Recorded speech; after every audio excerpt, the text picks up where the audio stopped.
Hello, I am Dr. Jacqueline Lawrence with the Book of Heiress Jacqueline, and today I am here to talk about the 7-woman mind. The 7-woman mind.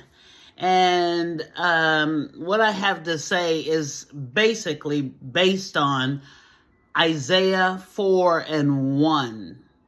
Where it says, in that day, 7 women will take hold of one man and say, we will eat our own food and provide our own clothes.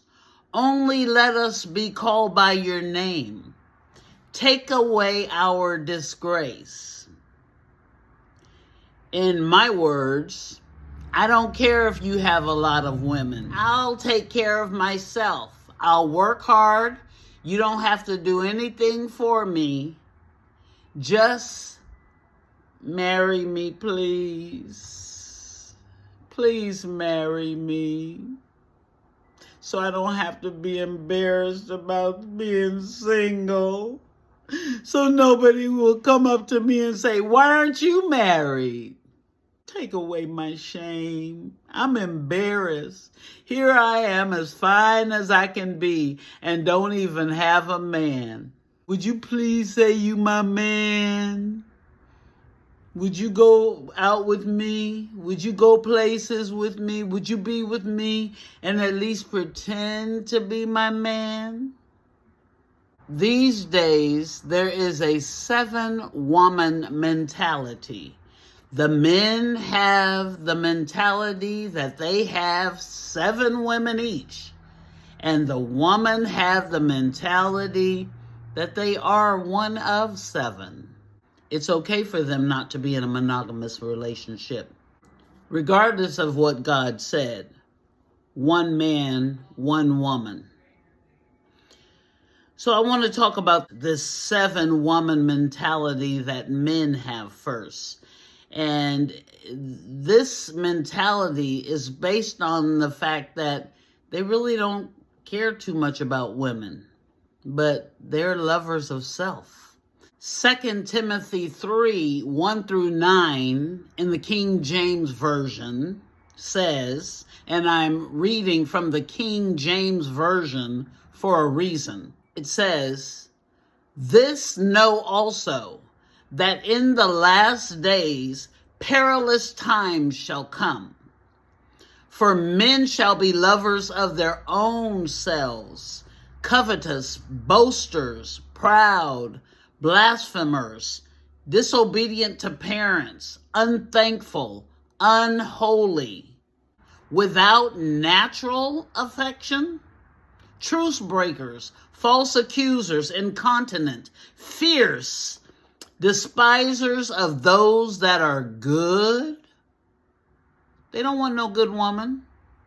Traitors, heady, high-minded, lovers of pleasures more than lovers of God, having a form of godliness, but denying the power thereof. From such turn away.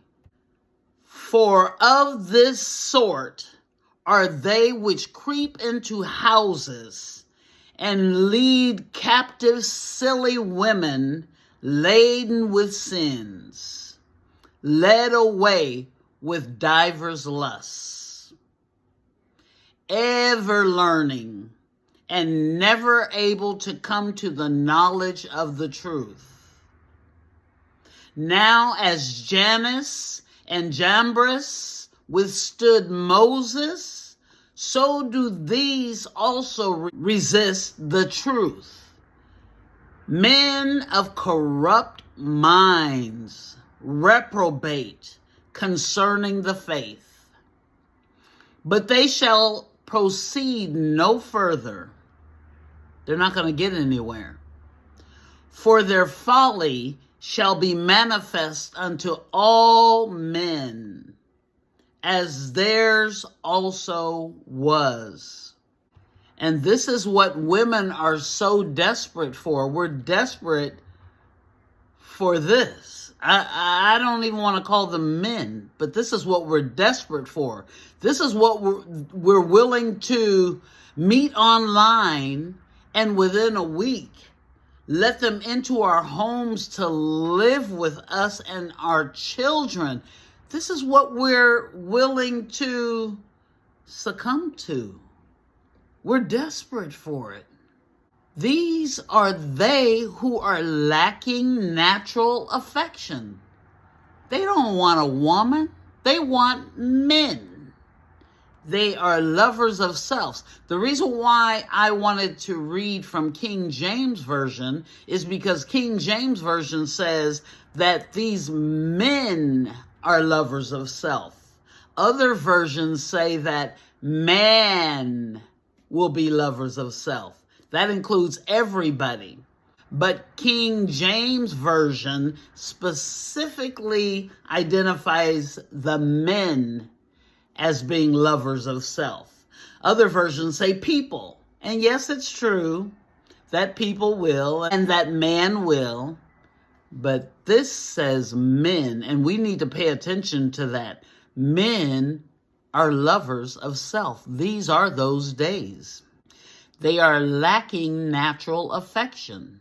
Now, I want to share Genesis 19, 1 through 12 with you. That talks about the destruction of Sodom and Gomorrah. The two angels arrived at Sodom in the evening, and Lot was sitting in the gateway of the city. When he saw them, he got up to meet them and bowed down with his face to the ground. "My lords," he said, "please turn aside to your servant's house. You can wash your feet and spend the night, and then go on your way early in the morning."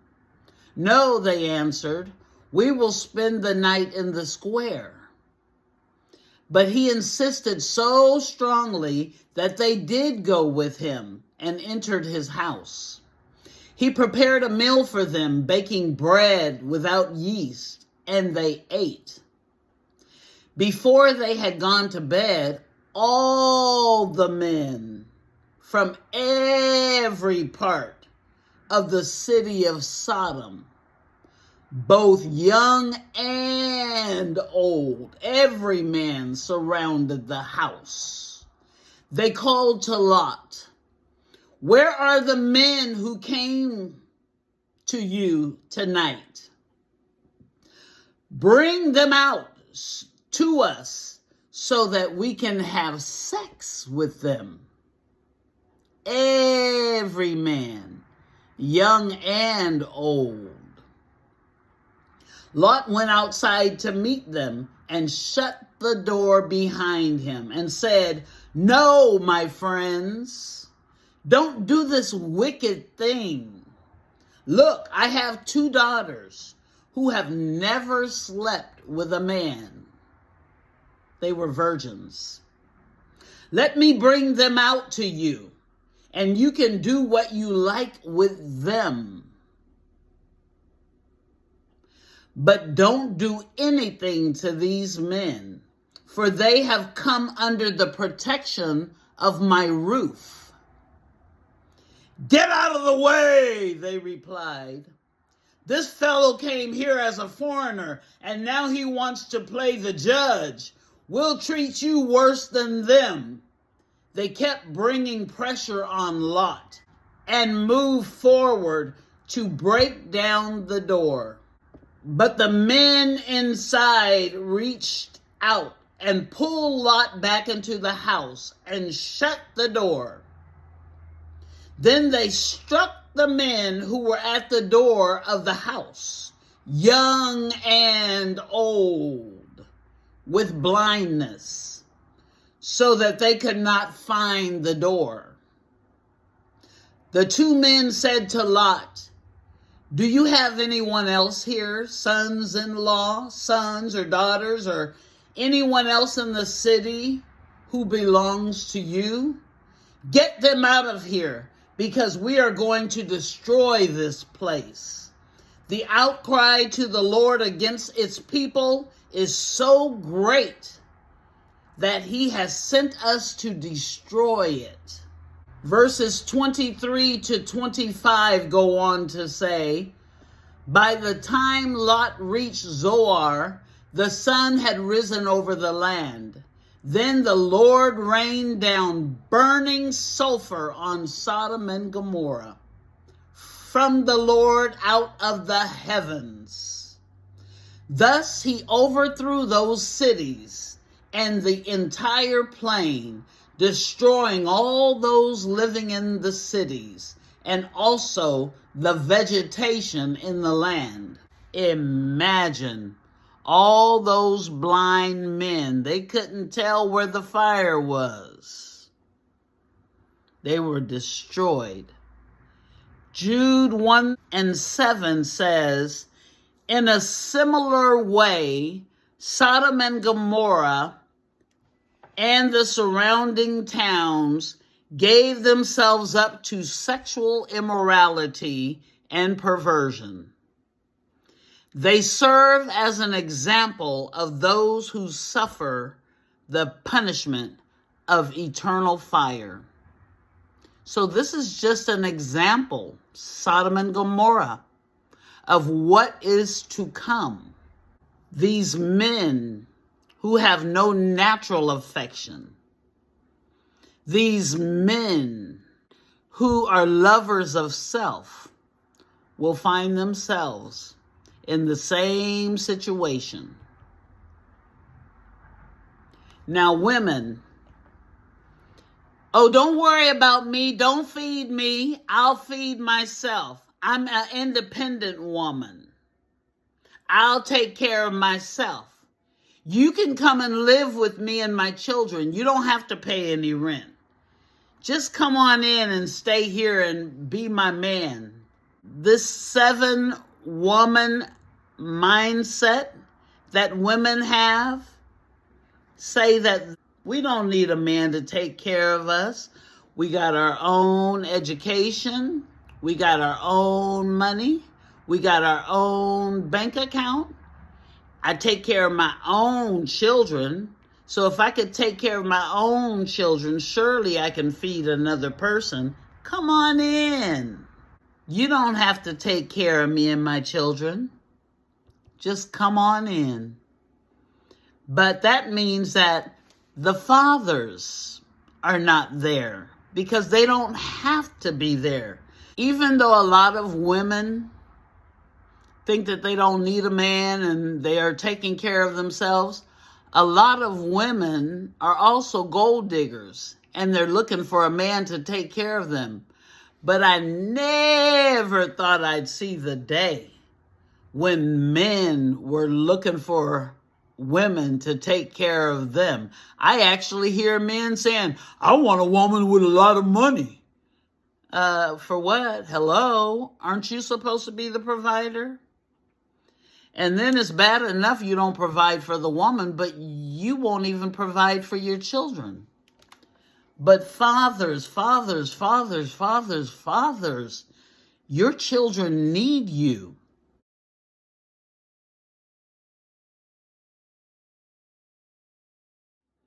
As insignificant as our society may have caused you to feel, tried to strip you of your dignity with the raw end of the deal. And although your very own sisters sometimes turn their back on you, still, fathers, if you have children, your fatherly duties are not through. There are too many kids out there running around fatherless, without discipline and instruction. Maybe you're thinking that they're better off without you, but that's not true.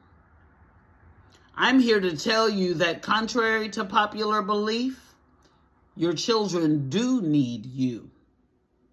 Speaking from my own experience, I know that what I'm saying is fact. Because I know how much my own dad made an impact on my life by being the head of our household and all it did for me. Just his very presence caused me to be respectful and disciplined, or else he'd have my hide. Making life easier for my mother, because instead of having one parent to guide me on the path to adulthood, I was blessed to have two. Fathers, hang in there and do what's right, because your children certainly need you.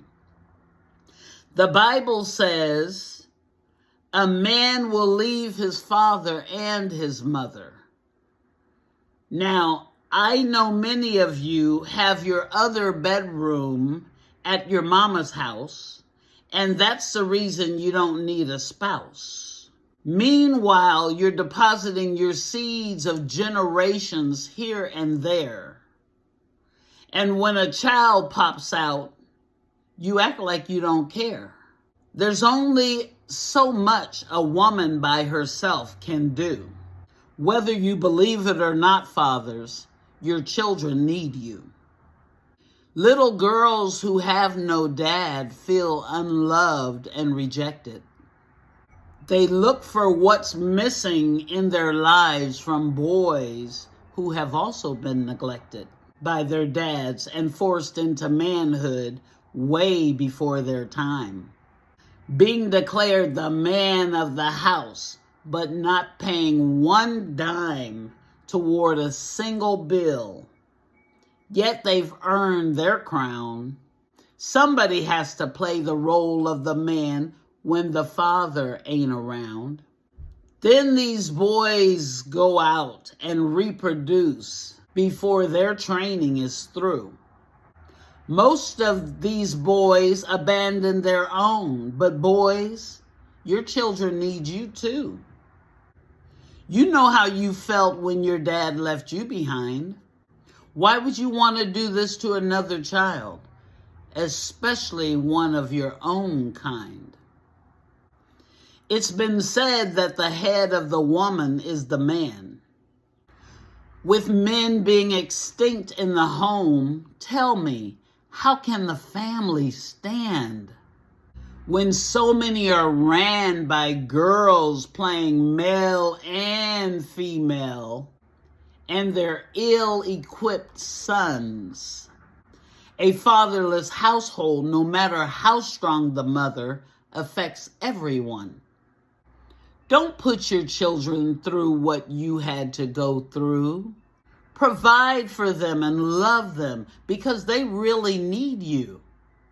If fathers keep leaving their children, how will the cycle end?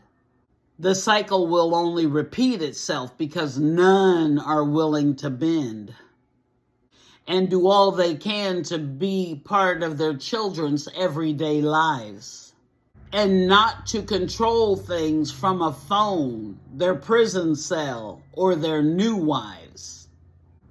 Even you fathers who are at home with your families, make sure you're training up your children and not leaving it to the TV.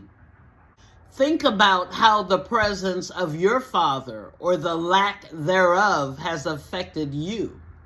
Your children need you, and as quiet as it's kept, we women need you too. Certainly, your children desperately need you. Mothers, your children need you too.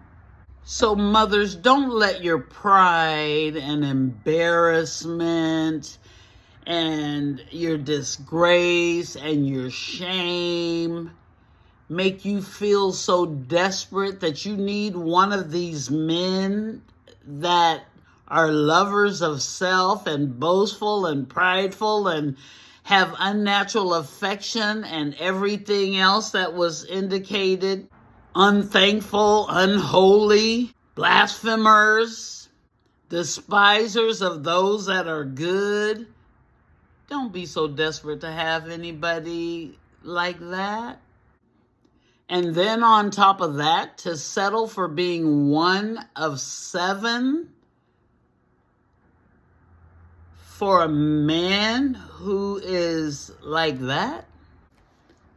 Please, let's think about our children. These are some difficult times. These are some perilous times.